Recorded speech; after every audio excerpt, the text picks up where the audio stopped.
Well, hello. Welcome to Integrative Preparedness. I'm Steve Smith. Let me get you adjusted there so that you can see me and I can see you. No, I can't, but as if I could. I want to talk today about real violence. Welcome to all the new people, both on YouTube and on the Patreon channel. We're getting quite a community over there on Patreon, and a lot of involvement and a lot of very cool contributions from our people on the community page. If you're not over there, I'd suggest you get on over there because it'll be well worth your time and dollar. For new people who are here, you might notice that the last few videos that I've made have kind of circled around guns, gunfighting, abductions, different kinds of violence. That's not usually, I want to assure you that this isn't, it won't become a gun channel. It's not a gun channel. I wish that it weren't about violence, but those particular areas are things that I have personal experience in, quite a bit of experience, and the situations recently with the abduction in Memphis, the other ones that I talked about, and the violence that some are promised are coming our way in this election season, kind of is bringing that all together, and so that's why I'm concentrating on it now. I'll put this right out here. I don't care if it makes anybody mad, but there's a lot of talk out there on YouTube by people about self-defense and violence and things like this from people who don't know what they're talking about. I'm not going to name any names, but I just say, if you ain't been there, don't talk about it. Okay? Because it's too important. It's more important than that. Very few people have an understanding of real violence, but more people need to have an understanding about it. Hey, buddy. Need to have an understanding. I'm going to put you on pause for half a second. A couple of my kids just came in from school, so now I'm back. People need to have a better understanding about it. I understand that people don't want to because it's unpleasant, but you don't have to make your life unpleasant just because you understand some bad things that may happen, right? Okay, I won't get into more detail about that. Synchronistically, is that the word that I'm looking for? Synchronicity, is that when things happen for apparent different reasons?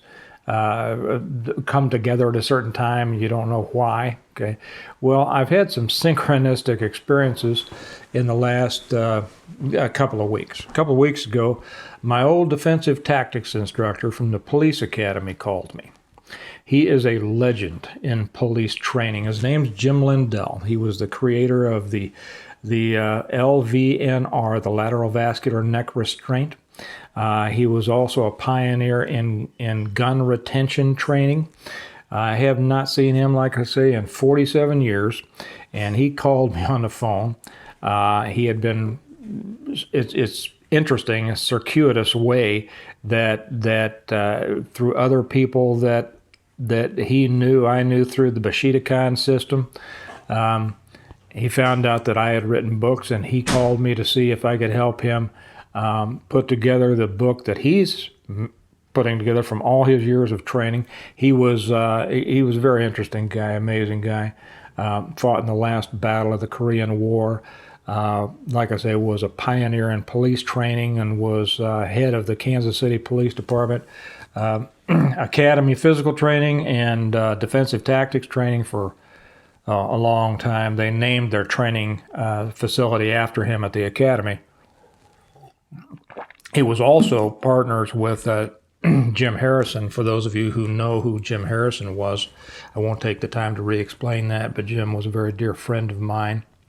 And one of the real deals, for those of you who don't, well, I might put up something over on Patreon where Chuck Norris talks about the day that Jim Harrison saved his life by pulling a punch. That's kind of a funny one. It's a joke between the two, but it tells you who Jim Harrison is.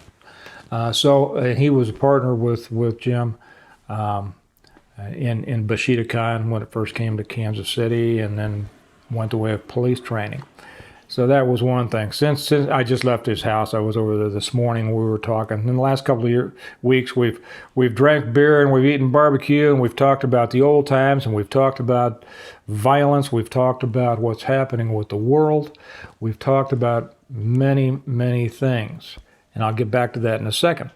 The second thing that happened synchronistically was Bob Thurman called me yesterday. Now, some of you may know who Bob Thurman is. He was the undefeated super middleweight PKA kickboxing champion. I forget from what year to what year. Also a Bushidokan, Jim Harrison trained black belt, which means something. It means real stuff. It means you didn't get your black belt from learning katas, and it didn't even get your black belt from participating in point karate or these little tag matches that they have so often nowadays. Bushidokan means something much, much different.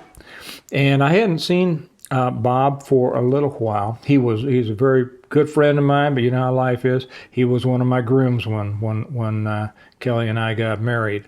And I hadn't seen him for several months since the last Bushidokai get-together. And he called me, and just yesterday. And I think I'm gonna have a sit down. I'm gonna invite him over and have him and maybe some other friends of mine sit down and have some talks about real violence, because these are guys who know about real violence, and not just in the dojo and not just in the ring. As those came together, what that made me realize as I got to thinking about it, and this is going to have to do with how you need to understand real violence. Every one of us have trained people. Now, both of them did it for a living full time. I've done it as one of my interests. Have trained people for years. Jim Lindell in his dojos and with the police department. Bob Thurman for corporate. He runs big corporate self-defense seminars through his company, Counterattactics. And then I did it through my own organization. Every one of us has had to water down the training that we give in those situations because of, guess what? Well, a couple of things. Liability being number one. Secondly, that people don't want to get that real.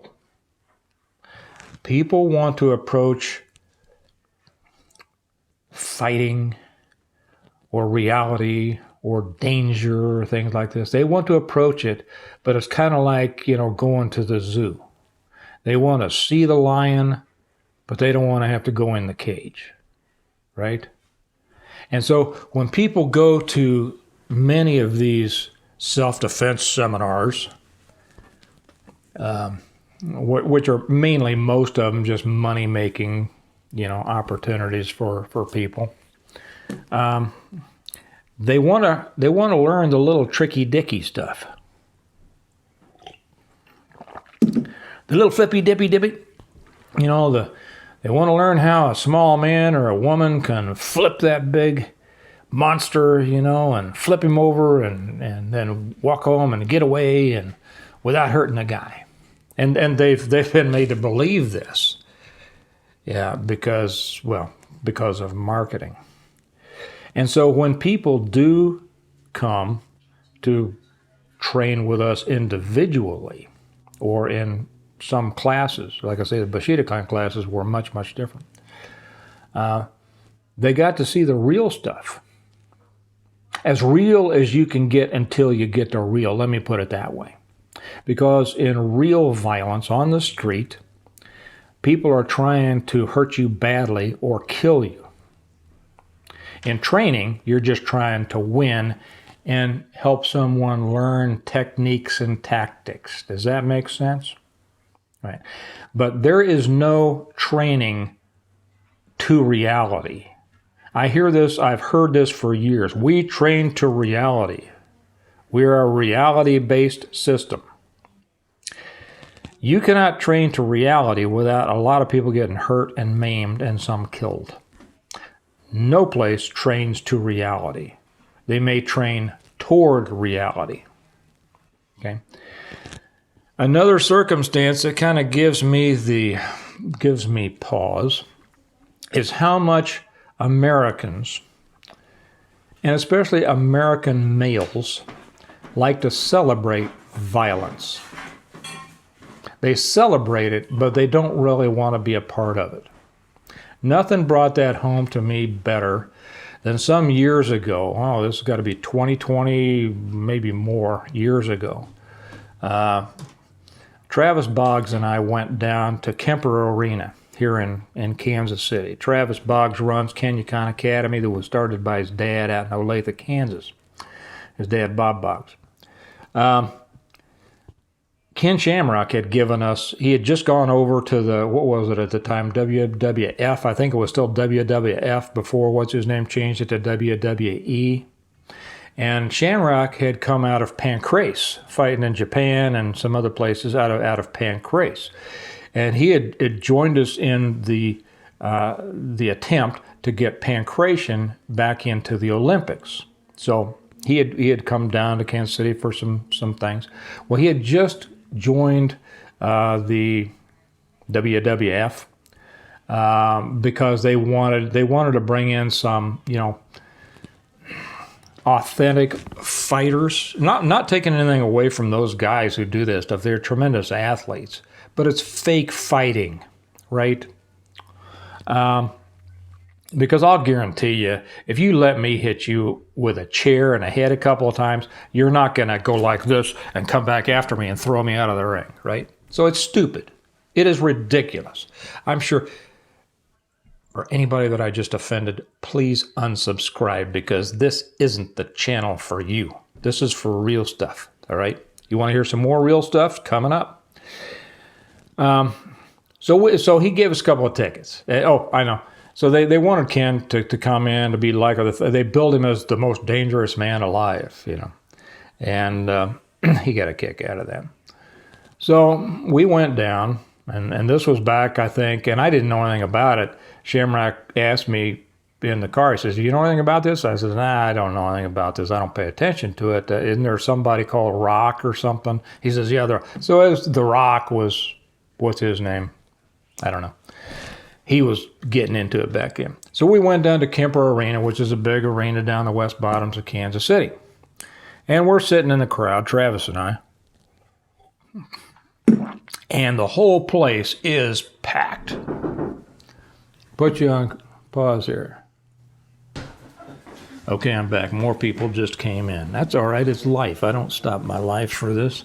So anyway, the place is going nuts. And the place is filled. You're in an arena, the rings down there, lights are flashing, people, and the place is filled, and I looked around, filled with grown men. Just going nuts. Just going crazy over this stuff. And a lot of them had their sons with them. And I got to thinking, what is wrong with this picture? Here are a bunch of grown males, I won't call them men, all excited to see fake fighting. I couldn't believe it. All of a sudden, and I don't remember now whether this happened before the night started or not, but it was the night that I think his name was Bret Hart. I saw something flash out of the corner of my eye, and all of a sudden, something hit the deck. I looked over there and I saw it was a guy. I didn't know if he had jumped into the ring or jumped over the ropes and maybe made a misstep or something and fallen on his back, but he was just laying there. Well, I looked at it and the whole crowd just erupted. Yay! Yay! Yay! And I looked at him, and I wasn't sitting real close, but I was sitting close enough. I said, that was real. And it didn't take me long to say, that guy's dead.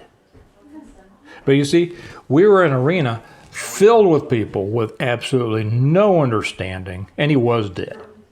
No understanding of real violence, of real reality, but celebrating fake reality. They thought it was part of the show, so they were all into it. Yay, yay. Well, they let him lay there for probably a long time, 5 minutes. 5 minutes is a long time when something like this is going on. Finally, somebody got in the ring, and I think they were discussing what had happened. He was supposed to descend. I read this later. I didn't know this at the time. He was supposed to descend from the ceiling, from the whatever's up, the scaffolding up there, and make a descent into the ring. And they hadn't hooked him up right. And so when he leaned over, or whatever it was, I remember reading the report later, but I don't remember. He just went straight down, broke his neck or whatever, I forget what, and he was there probably for about 10 minutes before finally they got a stretcher up in there, and they tried not to let anybody know what had happened. They kept on with the fights, and then when people, and I knew exactly what had happened, and I thought, man, that's kind of odd that they would, but I mean, there's a lot of money involved, business, right? Afterwards, a lot of people got upset that they had allowed it to go on after somebody had died. And I said, well, that's a little hypocritical. I mean, you come down here to celebrate actions that would kill anybody. Half of what they do would kill people. And then when somebody actually dies, you're all shocked and surprised and want no part of it. But you want every part of that fake violence you can get, right? That's why too many grown men watch these superhero movies. I didn't realize that was a thing. I didn't realize that. That's why so many of them play these video games. I don't even know the names of any of them. So let me say a couple of things here. Celebration of violence is ridiculous, and it's only celebrated by those who have never been involved in it, in real violence. Now, I will give you this. There are people who love to fight. I have friends who love to fight, but it's not a fight to the death. These guys are boxers and kickboxers and things like this. And I have to admit that at one time in my life, I enjoyed it. But celebration of brutality and celebration of that type that goes beyond sport is not right. It shouldn't be done, and is not done by anybody who has any self-respect, right? I'll say that. Or respect for humankind. It's not anything that anyone should wish for. Now, where this comes to you, one of the most important things to be able to understand is the risk and the depth of the risk of life-threatening violence in our world. The abduction of Eliza Fletcher shows what happens. That shows real-world attacks. We're going to see more of those. We've already seen a couple that didn't make big news. I was just reading a report, and people don't realize how dangerous the world is. I was just reading a report this morning. It was the latest figures of pre-COVID violence put out by the FBI. It was from 2019. Everybody knows how violent, or everybody thinks they know how violent Chicago is. Okay, in murders, Chicago is rated number 28, I believe, in the top 100. For every 100,000 people, they had, I believe, 18-point-something murders. Okay, Kansas City, rated 8th. For every 100,000 people, they had 29 murders. Okay, not quite double, but a lot more than Chicago. St. Louis, number 1. 64 murders per 100,000 people. Over 3 times the rate of Chicago. And you can go around to all the other major cities and see pretty much the same thing. Well, but that's out in the cities. That's down in the cities, Steve. That's not where I live. Yes, it is. This country is full of meth. It's full of violence. It's full of gangs. It's full of life-threatening situations that most people have no concept of. And I am convinced that it's by design. It is the designed internal attack of our country to bring on a collapse. Now, that's nothing new. Other people have said that too. But the important thing that I'm hoping you all will realize is the importance of learning how to deal with real violence. How can you do that? It's tough because you can't really learn until you've been exposed to it and had to deal with it and then survived it. Only then will you fully understand it. Now, where can you go to learn about this? Not many places. What I would suggest you do, you study more about this. You study these cases. I've put some up over on Patreon. Study those or study some that you find yourself, whatever you want to do. Study those cases. Understand how horrible they are. Understand how brutal they are. Understand how fast they happen. Understand how ill-prepared the vast majority of people are to recognize and then deal with them. And then be determined to improve your abilities in that area. First, accept that they can happen. Secondly, prepare to deal with them, and then try to get experience. For those of you who really have the physical abilities to get in there and try to mix it up, if you can find, and I doubt that you can, to be real honest, if you can find some fight club around, and I don't mean boxing. Boxing's a great sport.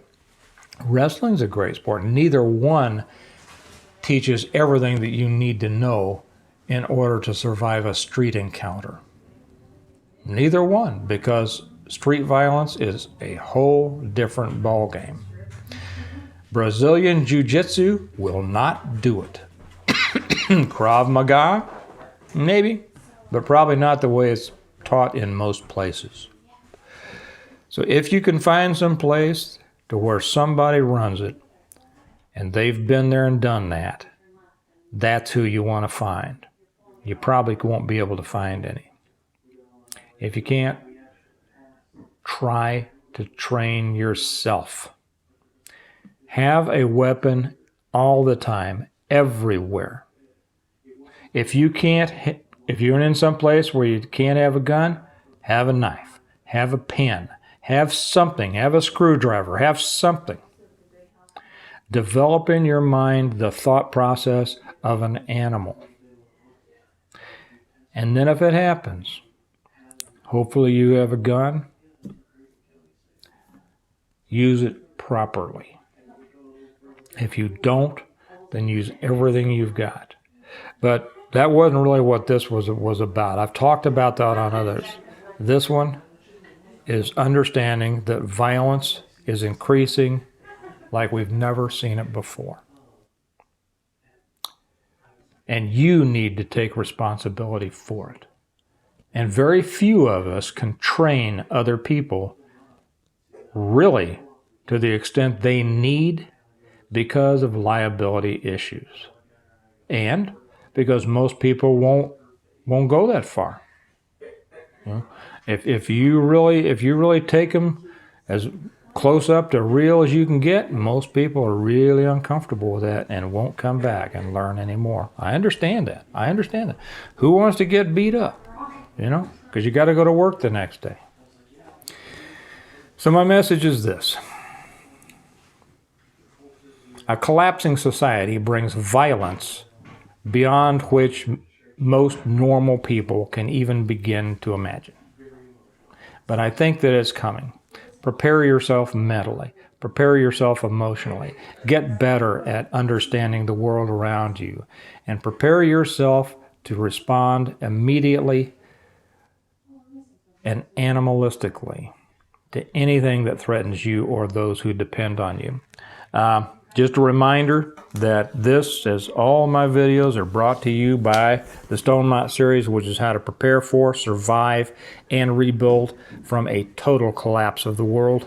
We may be getting there, guys. Who knows? I'll talk more about that maybe in the next couple ones. I've got a list of upcoming videos. Somewhere in it, I'm going to talk more about that. If you haven't read them yet, we refer to those people as stone mounters. By the way, we have a whole different level that we've added over on Patreon for stone mounters. I'll talk more about that on another one. If you want to get the books, links are down below how to get them from either Amazon in paperback or Kindle, or directly from me, autographed.